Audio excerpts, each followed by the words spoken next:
Good evening and welcome to my channel. Tonight we'll be continuing our story of The Sign of the Four by Sir Arthur Conan Doyle.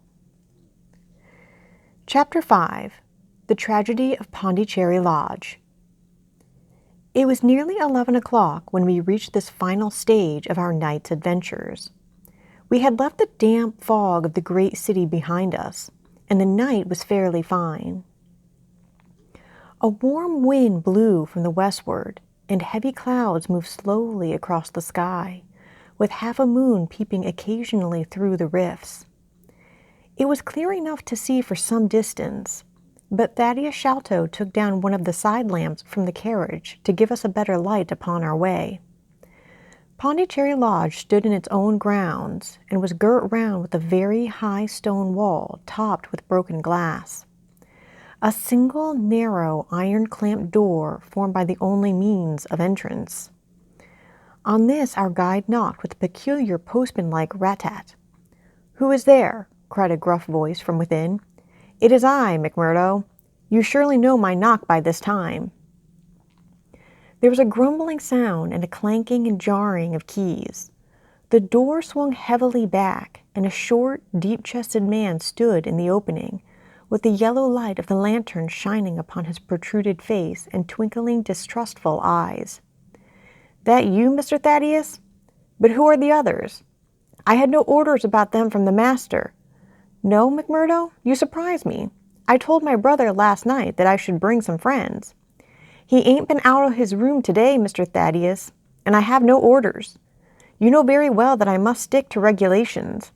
I can let you in, but your friends must just stop where they are." This was an unexpected obstacle. Thaddeus Sholto looked about him in a perplexed and helpless manner. "This is too bad of you, McMurdo," he said. "If I ain't guarantee them, that is enough for you. There's the young lady, too. She cannot wait on the public road at this hour." "Very sorry, Mr. Thaddeus," said the porter inexorably. "Folk may be friends o' yours, and yet no friends o' the master's. He pays me well to do my duty, and my duty I'll do. I don't know none of your friends." "Oh, yes, you do, McMurdo," cried Sherlock Holmes genially. "I don't think you can have forgotten me. Don't you remember the amateur who fought 3 rounds with you at Allison's rooms on the night of your benefit 4 years back?"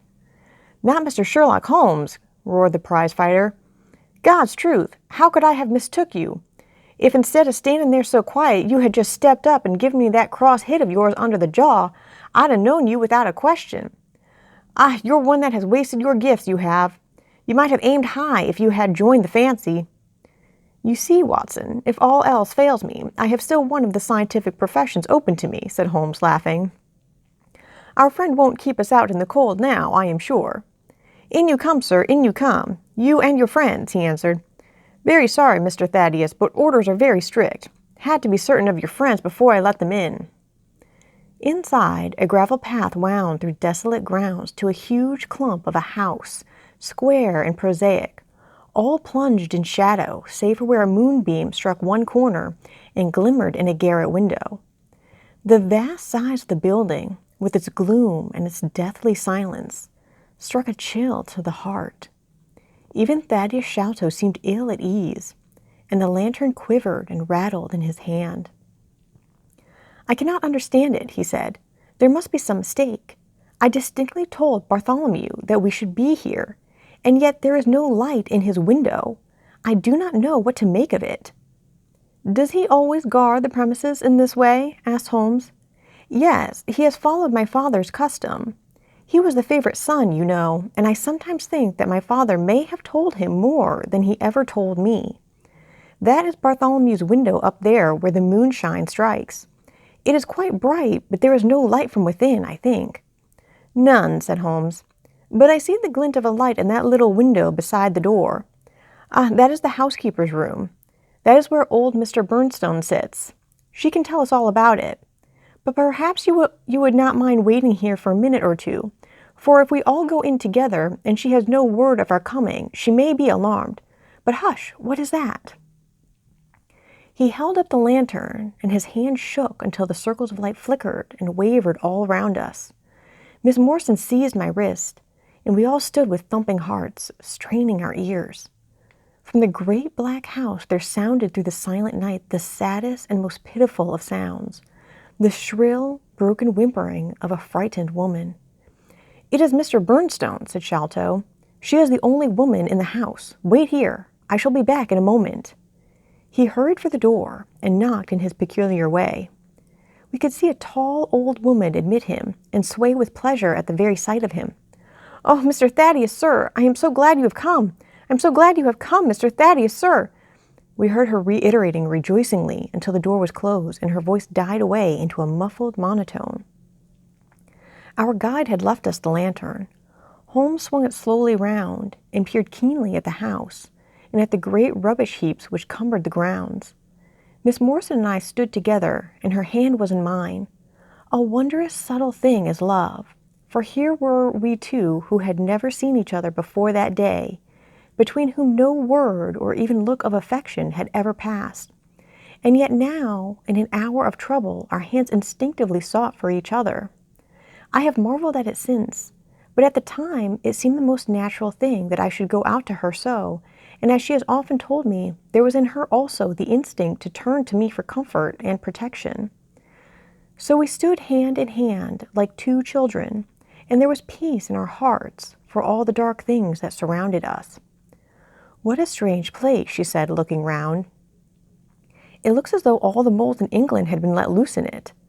I have seen something of the sort on the side of the hill near Ballarat, where the prospectors had been at work." "And from the same cause," said Holmes.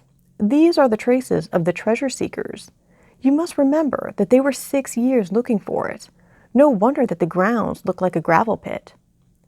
At that moment, the door of the house burst open, and Thaddeus Sholto came running out, with his hands thrown forward and terror in his eyes. "There is something amiss with Bartholomew," he cried. "I am frightened. My nerves cannot stand it." He was indeed half blubbering with fear, and his twitching, feeble face, peeping out from the great astrakhan collar, had the helpless, appealing expression of a terrified child. "Come into the house," said Holmes in his crisp, firm way. "Yes, do," pleaded Thaddeus Sholto. "I really do not feel equal to giving directions." We all followed him into the housekeeper's room, which stood upon the left-hand side of the passage. The old woman was pacing up and down with a scared look and restless picking fingers, but the sight of Miss Morrison appeared to have a soothing effect upon her.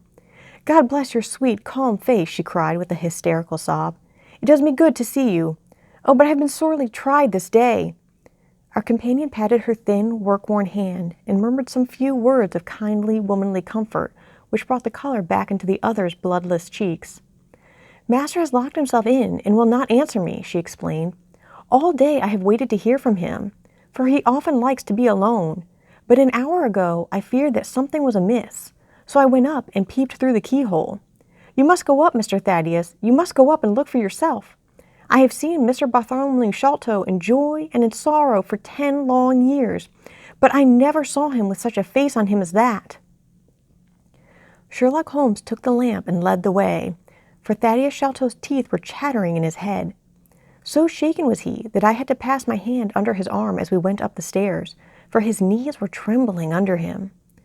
Twice as we ascended, Holmes whipped his lens out of his pocket and carefully examined marks which appeared to be mere shapeless smudges of dust upon the cocoa-nut matting which served as a stair carpet. He walked slowly from step to step, holding the lamp, and shooting keen glances to right and left. Miss Morrison had remained behind with the frightened housekeeper. The third flight of stairs ended in a straight passage of some length, with a great picture in Indian tapestry upon the right of it and 3 doors upon the left. Holmes advanced along it in the same slow and methodical way, while we kept close at his heels, with our long black shadows streaming backwards down the corridor. The third door was that which we were seeking. Holmes knocked without receiving any answer, and then tried to turn the handle and force it open. It was locked on the inside, however, and by a broad and powerful bolt, as we could see when we set our lamp up against it. The key being turned, however, the hole was not entirely closed.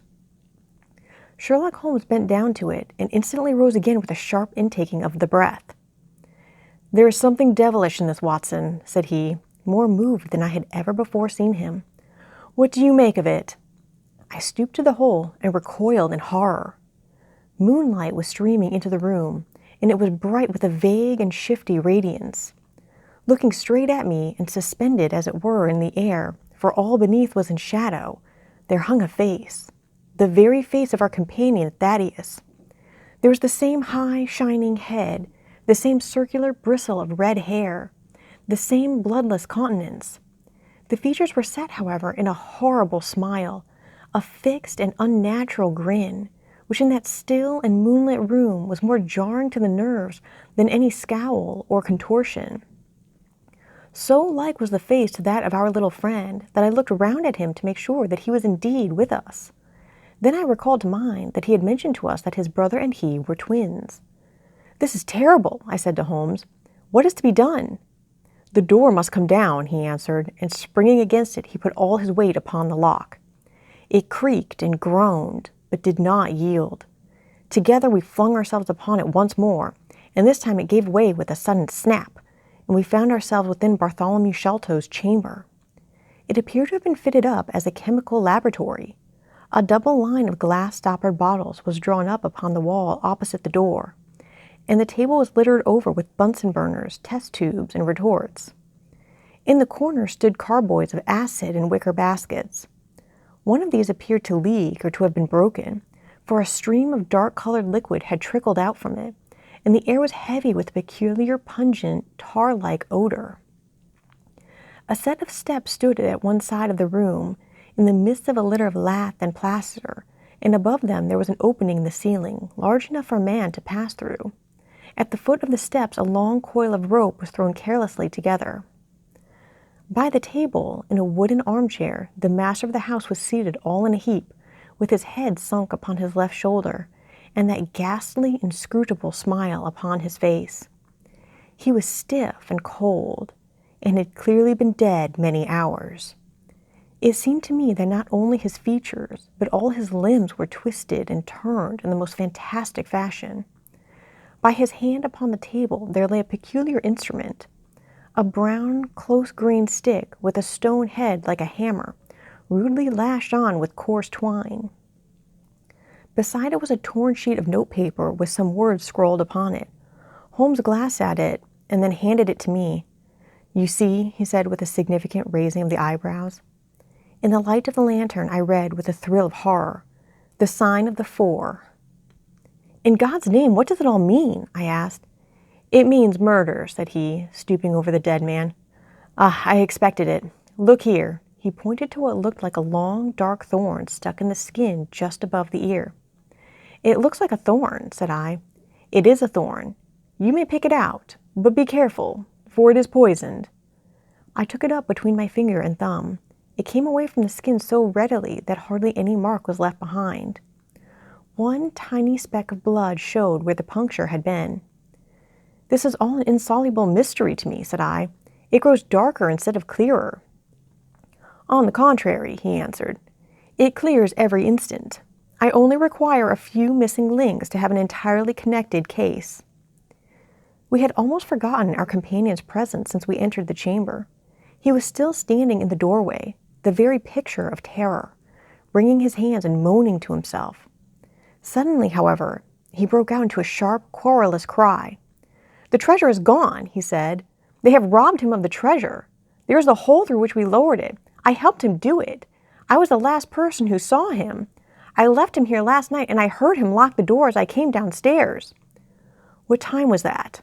"It was 10 o'clock, and now he is dead, and the police will be called in, and I shall be suspected of having had a hand in it.